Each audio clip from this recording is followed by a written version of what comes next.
Congressman Darrell Issa joins us now. Good morning, Congressman. Good morning, Allison, and thank you for phrasing it that way.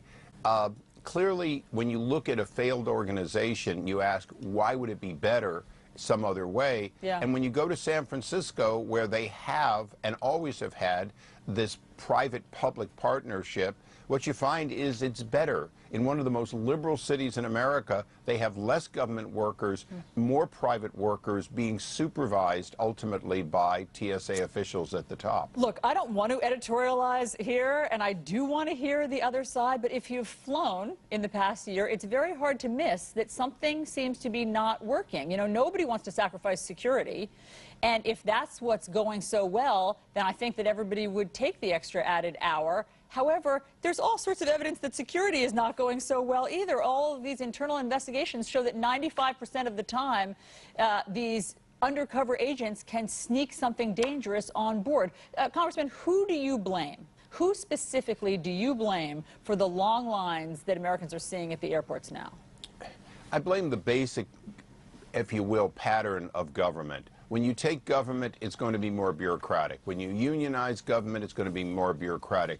If you take an industry that needs to surge, to rise and fall, but you really don't have any flexibility in the workforce, it's going to be inefficient. You're either going to have too many people standing around a lot, or it's going to be constantly short at peak times. And airports have peak times.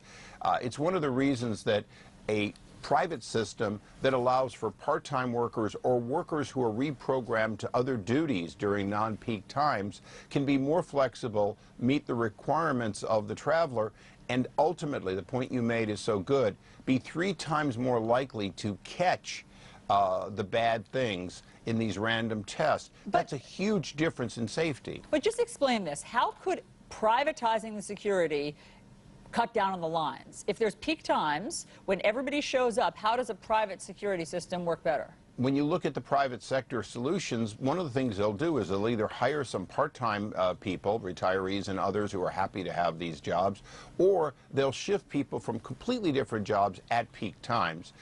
This improves morale, lowers turnover, which is incredibly important when you're trying to have people do repetitive jobs. You know, one of the problems you and I go through, and we're sort of bored going through the line if you do it a lot.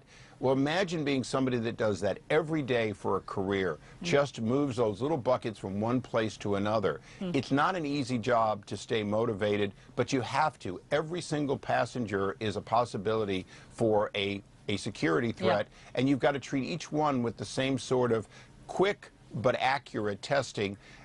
And that's one of the problems this organization suffers from, that, for example, San Francisco and 21 other places do much better. And these tests have shown us the other system works better, but we're not going to it. Well, who's fighting you? Well, to be candid, all along this has been about those who want to support large amounts of government individuals and a central union. Of course, they're going to fight us. But I think the passengers who see better safety, shorter lines, and, according to the GAO, at least $1 billion in savings, are on our side, that this isn't about people losing jobs. This is about moving to a system that works in some places that have been allowed to have it, and expanding, allowing more places to have it sooner. But how many people would lose their jobs? If you got rid of the TSA and you privatized, what would that look like? Well, remember, we wouldn't get rid of the TSA. We want to have a safety organization at the top that looks at it and that ultimately makes sure that the contractors at these airports are held to a high standard. If we go back to 9/11, we didn't have the standards in place to stop the hijackers. So one of the things that we learned is we have to have an organization that's vigilantly, constantly looking at the threat and how somebody may evade it.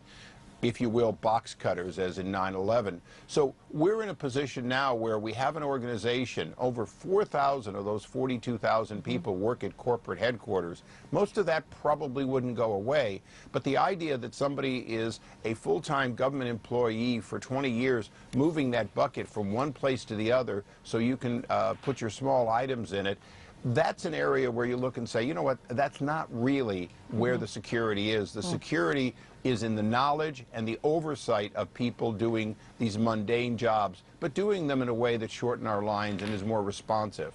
Okay, Congressman Issa, we appreciate you coming on New Day and giving us your side of this argument. And by the way, you can read Congressman Issa's op-ed on this on CNN.com. Coming up in our next hour, TSA Administrator Peter Neffinger joins us live in the studio to give us his side of this story. We're following a lot of news, so let's get right to it.